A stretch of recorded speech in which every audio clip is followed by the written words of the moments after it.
Good afternoon, all. Camelback Trading 2724 and the futures, the pitfuturestrading.com coming to you this Tuesday afternoon, January 21st, looking at the last couple of days in the market profile of the SPY ETF. And kind of a bizarre day today, as early in the morning we gapped lower, so it looked like the bears were in control, yet basically had an opening drive straight up, where I thought we would battle between Friday's low and the price probe from Thursday. We ended up battling the first 3 or 4 time frames between Friday's low and the 13 wide POC. So higher than I would have liked it, having that position. I basically just managed my position the whole day today. Still have it. I'll get into it a little bit in a minute. But as far as today went, trade-wise, we balanced in B, we balanced in C. Now, the big thing was A and B went back and forth through yesterday's range twice. C did not, D did not. So that was an indication right off the bat that buyers were trying to take control. Once D started one time framing up, we went up to the high. Now, a couple things. Value was lower today at one point. Then it was overlapping to lower. Then it went overlapping to higher, never went unchanged. And then when we flushed out in HI and J, we went back to overlapping to lower. So incredibly, I've never really seen that where we didn't even go unchanged at any point. We were overlapping a lower, overlapping a higher, back down to overlapping to lower. We had a chance for a trend day up, 2 sets of single print. All got wiped out in the flush out. We tag the all-time high. So we don't have a poor high, but we have a weak high now at the all-time highs, as today's high is exactly the same as Friday's high. We end 10 wide again. So we took 13 wide out. We have 10 wide now.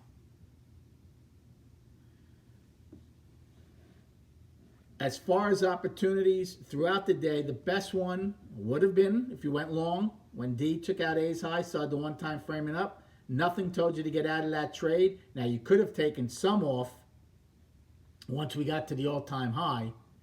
But certainly when H opened and could not take out, F's high got to it to a tick. Now, I'm not saying I would have gotten out there if I was long, but once we stopped the one-time framing up, I would have, if I had a decent profit from A's high being long, I would have probably exited the trade then when the one-time framing up stopped, because then they flushed it out pretty hard. I did take some off my original position when we drove up. And then I added back on to an L period. Took some a little more off when M period came back down. Still have a sizable position. We'll see what happens. Again, I have till next Friday. All right, destinations for tomorrow. We have 3 on the upside. 331.42, where we were 10 wide. 331.76, I'll use L's high as our afternoon rally high. And then today's high, 332.18, which is also the all-time high. For the downside, we have today's low of 330.82. Then we have the price probe from the 16th, 330.24. And then below that, I gave you a bunch this morning. Single prints, they get filled at 330.14, 329.92, 10 wide, 329.45 daily low polo, filling the gap at 329.02, a 43-point gap, 328.53, 9 wide from the 15th, and one more 327.26 daily low. And then chart-wise, we'll just look at the weekly and the daily. Weekly, right now, one time framing up for 2 weeks. We got right to the top of last week's high before we sold off.